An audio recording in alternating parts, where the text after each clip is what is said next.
Wasabi wallet. Unfairly private. What's up, everyone? I'm Ben with the BTC Sessions, and this is your daily session. Hodl that Bitcoin.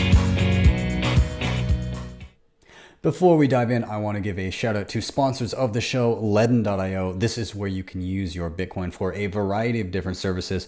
I've been working with these guys for well over a year now, and the first thing I ever used of theirs was their Bitcoin-backed loans. So in my instance, I was in a pinch. I needed to get my hands on some dollars, but I didn't want to sell my Bitcoin for two reasons. Number one, that's a taxable event. Number two was that I was worried I was going to have to buy back at a higher price. So I was able to park my Bitcoin with LEDN. I got a loan to my bank account within 24 hours. And when I paid that back, I got back all of my Bitcoin, the same amount of Bitcoin. Now, they do have a couple other offerings. They have their Bitcoin and USDC savings accounts, and they just upped the interest rates on those to a maximum of 8.8% annually. And they've got their B2X offering, which allows you to effectively use the same Bitcoin loan mechanism to buy more Bitcoin on the spot. More or less, it doubles your Bitcoin. So if you want to check them out, there is a link in the show notes down below. And if you click that link and opt to get a loan, they'll actually give you $50 worth of Bitcoin for free. So not too bad. Be sure to check them out. With that, let's dive into the news. And I know this is a Bitcoin show, but obviously I was going to talk about Dogecoin today. So if you don't know why the hell I would be talking about Dogecoin, it's because of a viral TikTok challenge that basically saw it spike a ridiculous amount in a very short amount of time. Now, this article is a tad late. When was this? Oh, God. Yeah, this article doesn't even really fully capture the price movements as of yet. But besides the fact, I'll just read a little bit from this Business Insider piece here. Dogecoin volumes spiked over the last 2 days amid a new TikTok trend aiming to get the meme-based cryptocurrency's price to $1. TikTok user James Galante began urging his followers to buy Dogecoin in June, claiming they could all get rich if enough viewers invested $25 into the coin. Since then, one of his videos garnered more than 537,000 views, search interest skyrocketed, and the challenge began trending on Twitter, and the coin briefly hit the highest level since October of 2018. In quotes, "Let's all get rich," Galante said in a July 2nd video. Dogecoin is practically worthless. There are 800 million TikTok users. Once it hits $1, you'll have 10 grand. Tell everyone you know. Now, volume spiked. The price went up like crazy. And it's hilarious because of, if you don't know the history of Dogecoin, of why it was created in the first place, the creator of Dogecoin literally created it as a joke to show how stupid all of the shitcoins that were proliferating at the time were. It was basically a, hey, look, anybody can create a coin, and I'm going to create one based on this stupid Doge meme, which was a meme that was going around years ago. And it actually caught on because of how stupid it was. I'm talking about the coin, and it actually garnered some support and like a diehard group of people that support it, despite the fact that there's been no active development on it for years. And the creator of it warned against people even bothering to buy it because, again, there's no active development on it. It's inflationary. There's really no reason to pick it up other than if it's just a stupid, funny thing you wanted to do. But yeah, like, I guess I find it funny, and it's nice that these people are only putting like 25. At least I would hope they're only putting $25 into it. I'm sure there's some idiots that put far more, but this is literally a pump and dump. The guy said, let's all put $25 into this to pump the price and try to get it to go to $1 because we'll all get rich. It's a textbook pump and dump scheme because at the point when it hits whatever price somebody wants to sell, the whole point is that they want to sell it and then dump it on somebody else, right? Yeah, what what else is there to say? I mean, again, like previously, some Dogecoin fanatics actually sponsored a NASCAR and got the Dogecoin logo put on it.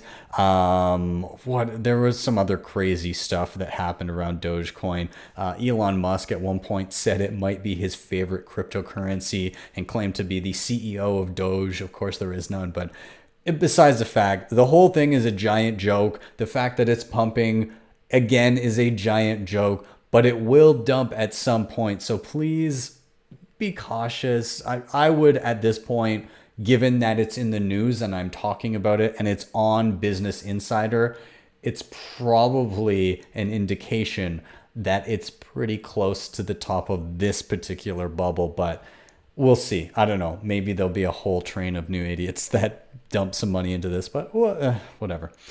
Let's move on. Nearly $60 million in Bitcoin has moved to Ethereum. And by move to Ethereum means it's been put in custody of somebody else and there's been tokens issued that are supposed to be pegged to Bitcoin that people now hold. So with that out of the way, let's just read a little bit of this article from Zach Voll. Nearly $60 million worth of Bitcoins moved to Ethereum during June, according to data estimates from Dune Analytics. Wrap Bitcoin, the oldest token to oldest tokenized Bitcoin protocol on Ethereum, is responsible for roughly 75% of that growth after moving more than 4,800 Bitcoin to Ethereum last month. Demand has increased for using Bitcoin in a variety of decentralized financial services as Ethereum continues to be the most popular off-chain destination for Bitcoins. More specifically, yield farming and MakerDAO added tokenized Bitcoin as collateral. Their strong catalyst, said Medio DeMarco, hopefully I said that correctly, former associate at Deutsche Bank and co-founder of cryptocurrency research team Delphi Digital. The recent trend shouldn't come as a surprise and will probably continue, DeMarco told CoinDesk. It goes on to talk a little bit more about supply distribution across various pegged versions of Bitcoin. I want to touch on something here in regards to the counterparty risk that is present. So Ethereum is no stranger to dumping loads of money into risky, relatively untested technologies.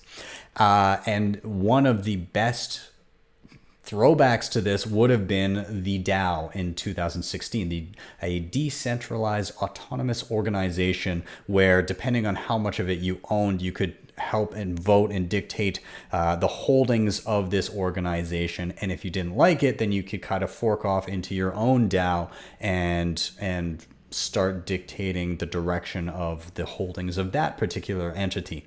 Now, while a fun idea in theory, in practice, it ended up terribly because as the first iteration of something like this, people funneled like $150 million into it.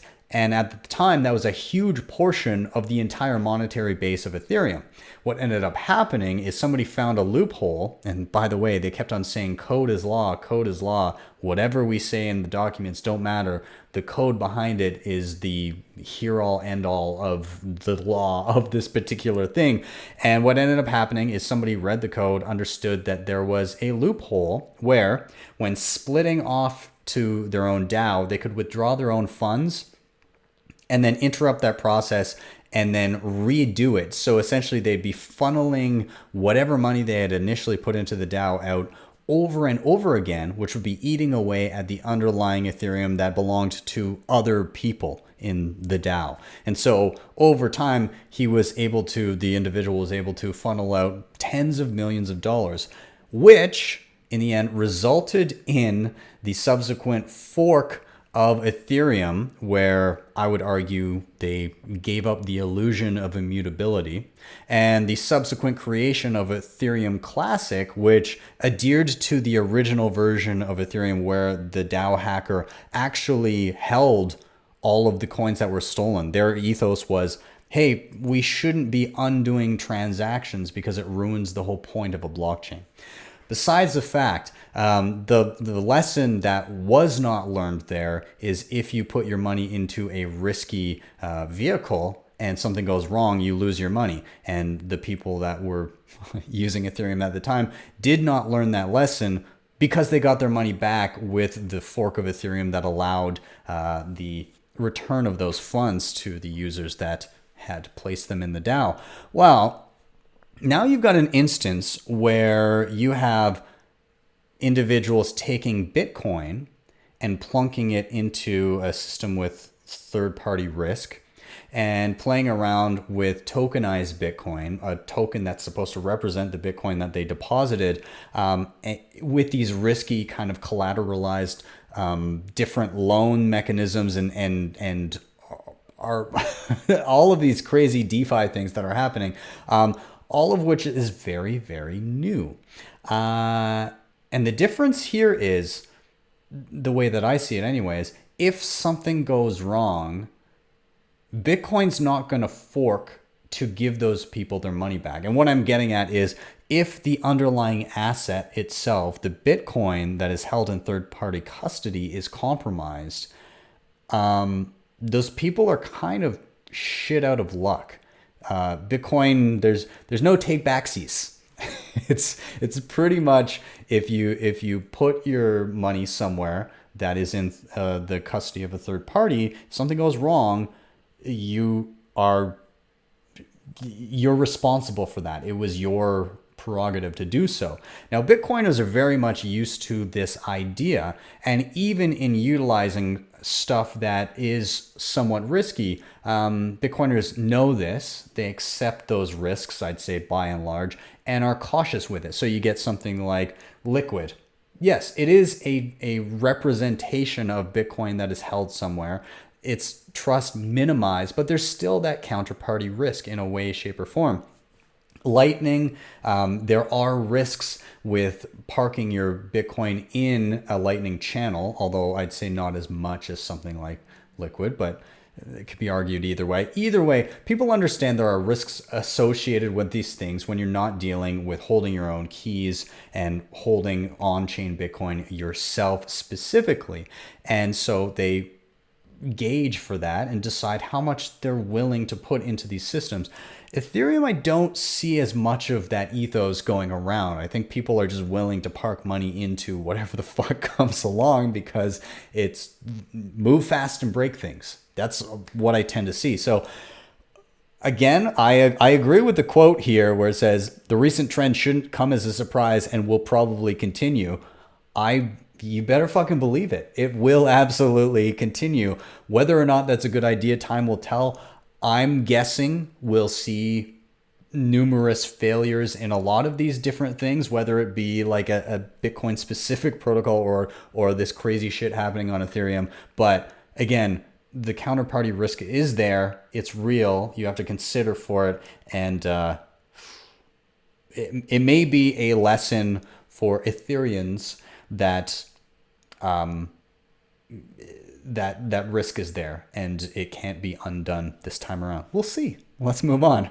I wanted to draw attention to this article that we dropped on the Bitsy Academy today. So Vlad put this one together. Thank you, Vlad. Excellent article. He's talking about coin control. What are UTXOs?